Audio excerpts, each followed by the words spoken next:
Hello friends, welcome back to English with Asha ma'am. आज का video एक पैसेज की रीडिंग है और इसमें एडवांस वोकेबलरी है, गहराई से समझने की ज़रूरत है। तो जिनको एडवांस वोकेबलरी वाले वीडियोस अच्छे लगते हैं ये उनके लिए बहुत ही हेल्पफुल रहेगा। वैसे आप कमेंट्स में लिख के ज़रूर बताइए कि आपको बेसिक वाले वीडियोस ज़्यादा पसंद आते हैं मेरे चैनल पे कि एडवांस वाले। तो अगर आप बताएंगे उसी तरीके का मटेरियल मैं आपको ज़्यादा प्रोवाइड करूँगी। आज का वीडियो शुरू करते हैं। इसका टाइटल है सिल्वर स्क्रीन डिलेमा। डिलेमा तो सिल्वर स्क्रीन, जो भी मूवीज वगैरह होती हैं जब बड़े पर्दे पर देखी जाती हैं उसको हम बोलते हैं सिल्वर स्क्रीन, तो सिनेमा। और डिलेमा का मतलब होता है दुविधा, जिसमें कि डिसाइड करना मुश्किल हो कौन सी चॉइस को हम चुने, उसको कहते हैं डिलेमा, दुविधा। सिनेमा की दुविधा, इसके ऊपर ये अच्छा सा आर्टिकल पढ़ते हैं। द कैटेगराइजेशन, कैटेगरी से बना है, categorisation of cinema into art cinema and commercial cinema was largely an offshoot of the emergence of the new movement in the 70s। सबसे पहले डिफिकल्ट वर्ड्स जान लेते हैं। कैटेगराइजेशन, वर्गीकरण करना, मतलब अलग अलग वर्गों में डिवाइड कर देना।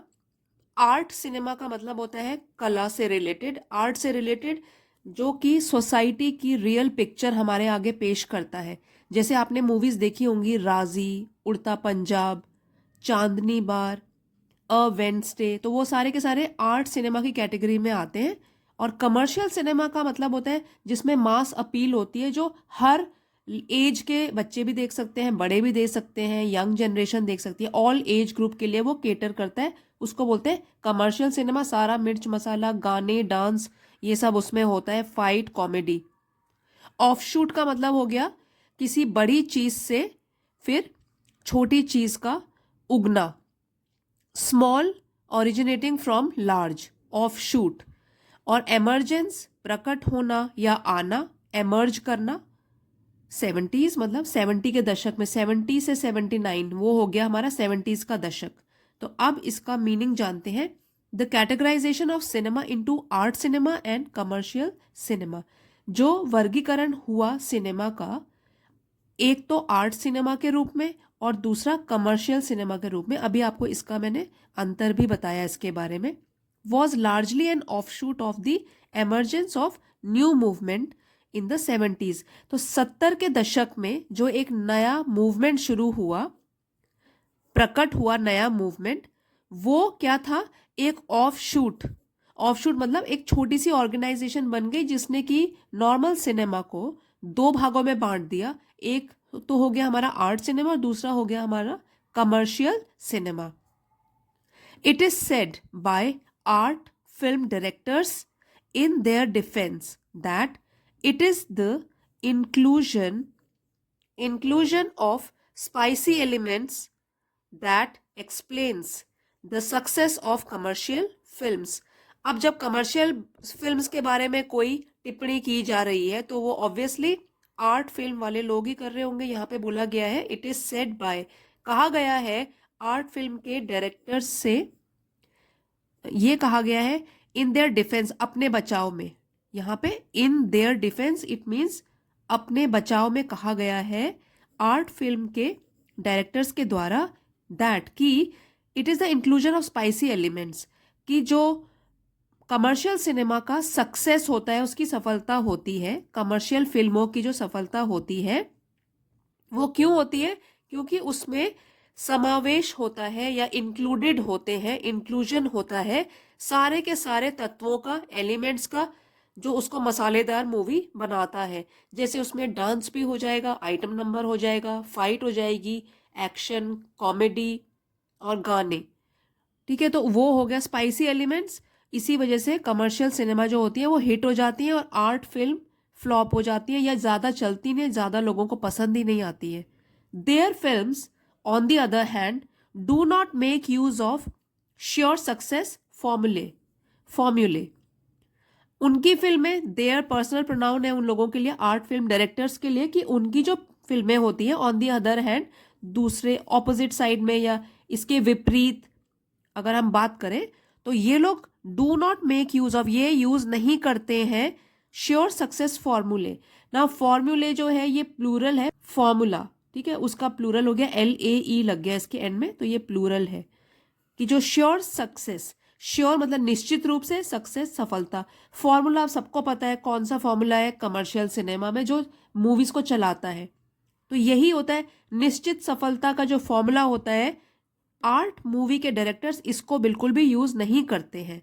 दे however pride themselves on their greater concern for social issues compared to the mainstream film makers. वो लोग जो होते हैं आर्ट फिल्म के डायरेक्टर्स, निर्माता, हाउएवर, हालांकि प्राइड देमसेल्फ, वो इसी चीज में गर्व महसूस करते हैं, ऑन देयर ग्रेटर कंसर्न, कि उनको ज्यादा चिंता है।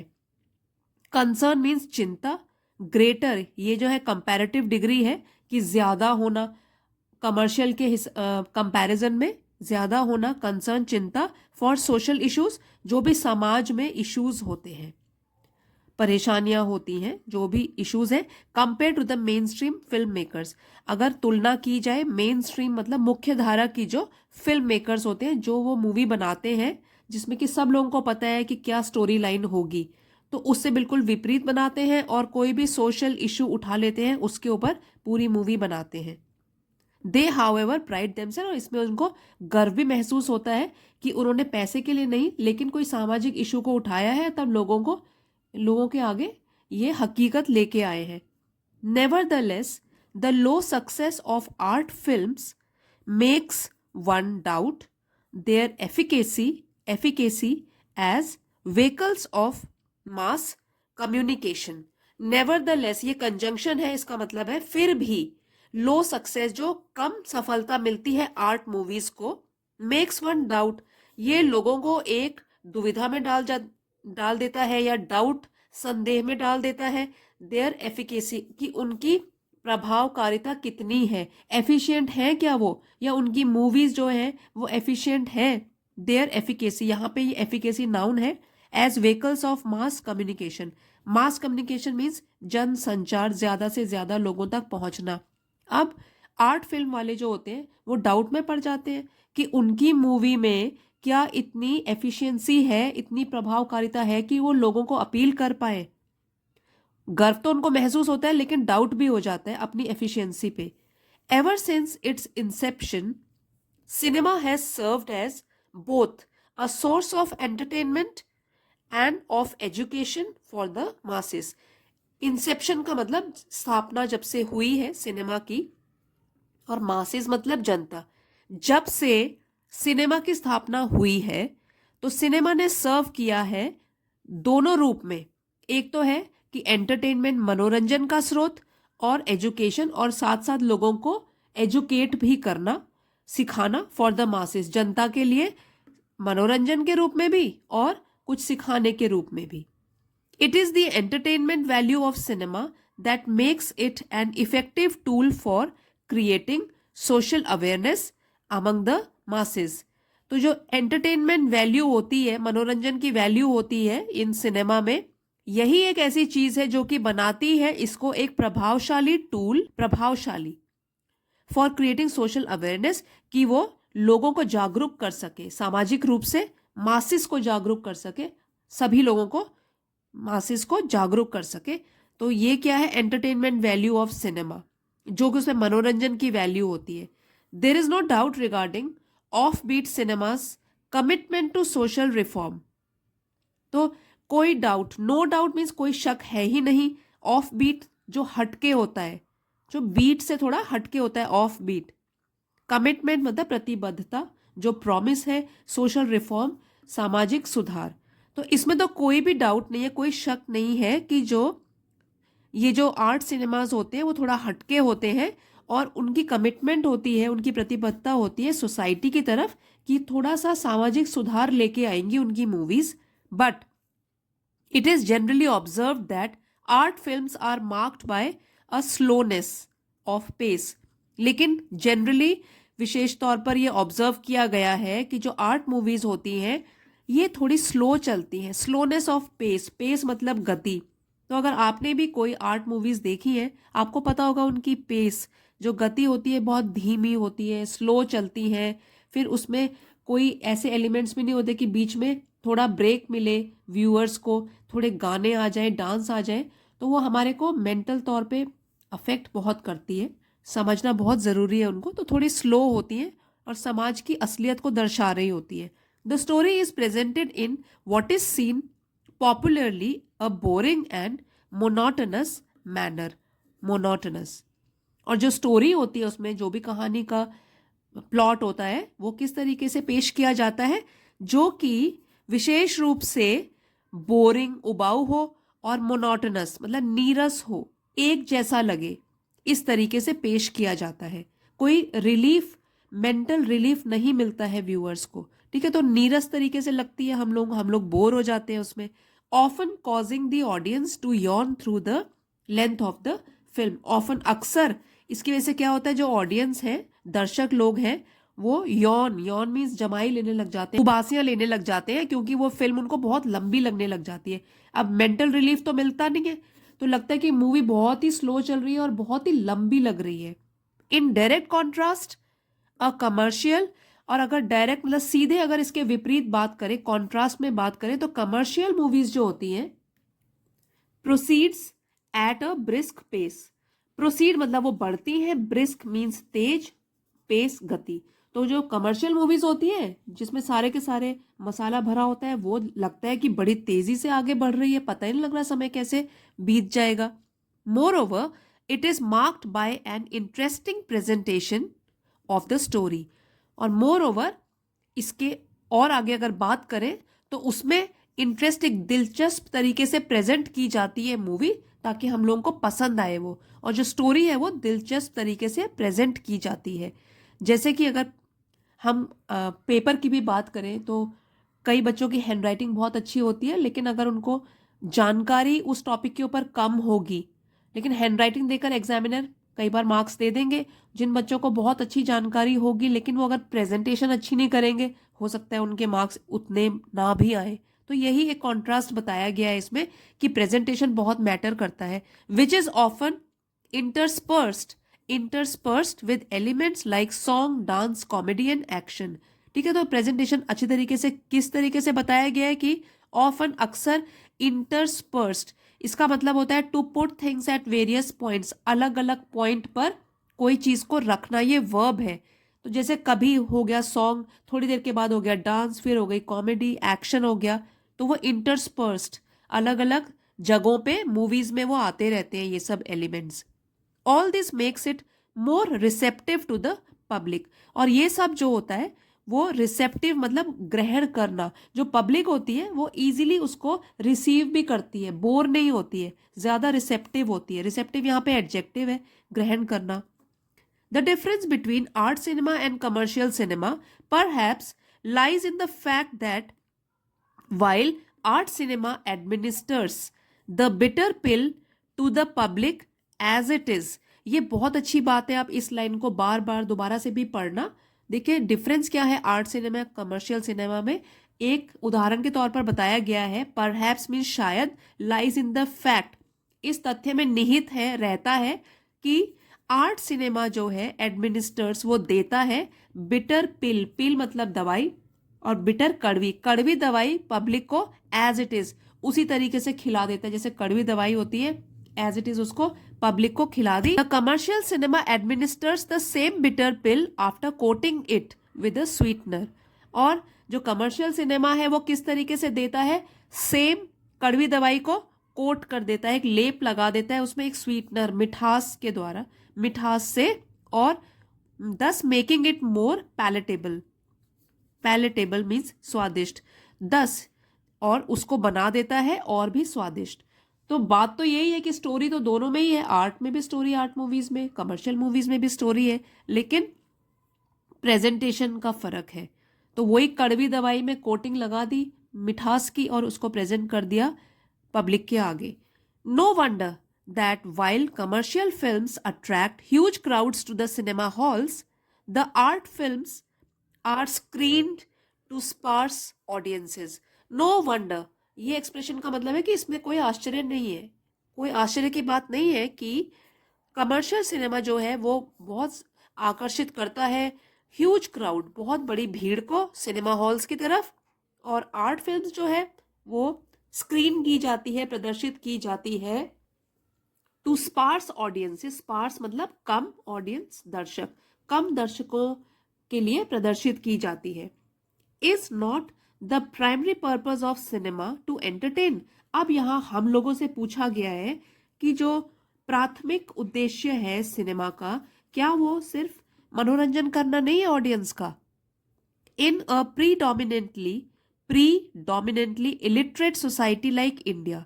अब यहाँ इंडिया की बात करी, और अभी तक हम जो आर्ट सिनेमा, कमर्शियल सिनेमा, वो भी बॉलीवुड की बात कर रहे हैं। इन a predominantly illiterate society, society समाज, इलिटरेट मीन्स अशिक्षित, जो ज्यादातर लोग पढ़े लिखे नहीं है, इलिटरेट, और प्रीडोमिनेंटली मीन्स मुख्य रूप से। तो हमारी इंडिया की सोसाइटी, इंडिया का समाज जो कि मुख्य रूप से अशिक्षित भी है, cinema is for the bulk of its population. तो सिनेमा जो है वो बल्क मतलब अधिकांश लोगों के लिए, जो पॉपुलेशन में से अधिकांश लोग हैं उनके लिए बनाया जाता है, as a source of relief after a hard day's work. स्रोत, सोर्स मीन्स स्रोत, रिलीफ राहत, हार्ड डेज वर्क मतलब एक मेहनत के दिन के बाद एक राहत की सांस लेगा वो, अगर वो मूवी देखेगा तो। इस तरीके से ये ध्यान में रख के जो ये सिनेमा है वो बनाया जाता है, मूवीज बनाई जाती है। अब इसके विपरीत अगर बात करें, the offbeat films, offbeat अभी ऊपर भी आया था ये वाला वर्ड, ऑफ बीट मतलब हटके अगर जो मूवीज होती है, instead of relieving further tax the mind of the viewer, tax the mind of the viewer by bringing him face to face with the stark and unadulterated reality। अब हम जैसे हटके बात कर रहे हैं आर्ट सिनेमा की, आर्ट मूवीज की, इंस्टेड के बजाय, रिलीविंग मतलब राहत देने के बजाय, फर्दर और भी, टैक्स द माइंड, इस फ्रेज का मतलब है कि तनावग्रस्त कर देती है माइंड को, दिमाग को, क्योंकि हमको सोचने पर मजबूर किया जाता है वो मूवी देख के कि हमारे समाज में ये सच्चाई है, फेस टू फेस आते हैं हम रियलिटी के। तो इसीलिए बताया गया कि ऑफ बीट में राहत देने के बजाय क्या होता है, उससे तो हमारा दिमाग और भी तनाव में आ जाता है। एक तो हमने हार्ड वर्क भी किया और कुछ मेंटल रिलीफ भी नहीं मिला। Viewer by bringing him face to face with the stark and unadulterated reality. Face to face means आमना सामना, स्टार्क कठोर, और अनएडल्ट्रेटेड मतलब बिना मिलावट के, रियलिटी वास्तविकता, हकीकत, जो भी हमारे समाज की बिना मिलावट के सेम जो रियलिटी है वही पेश करी जाती है आर्ट मूवीज में। कठोर और बिना मिलावट के जो रियलिटी होती है उसको हमको वैसे ही पेश किया जाता है। तो इससे क्या होता है, व्यूअर्स को कोई भी रिलीफ नहीं मिलता है। Hence with all its social relevance the offbeat cinema manages to reach only a limited audience. तो इसलिए जो भी सोशल रेलिवेंस हो, रेलिवेंस मतलब प्रासंगिकता हो, कितना भी रेलिवेंट टॉपिक हो, वो समाज में उसकी कितनी भी प्रासंगिकता हो, और ऑडियंस जो है उनको बताने की चाहे जरूरत भी हो उसके बारे में, the offbeat cinema manages to reach only a limited audience. Limited मतलब सीमित ऑडियंस, जो दर्शक हैं। जो ऑफबीट सिनेमा है या आर्ट सिनेमा जो होता है, आर्ट मूवीज, वो मुश्किल से सीमित लोगों तक ही पहुंच पाती है। Comprising mainly the educated and the intellectual sections of society. Comprising जिसमें शामिल है, मेनली मुख्य रूप से, एजुकेटेड पढ़े लिखे लोग, और इंटेलेक्चुअल मतलब जिनके पास इंटेलिजेंस है, बुद्धि वाले, सेक्शंस वर्ग, सोसाइटी, समाज।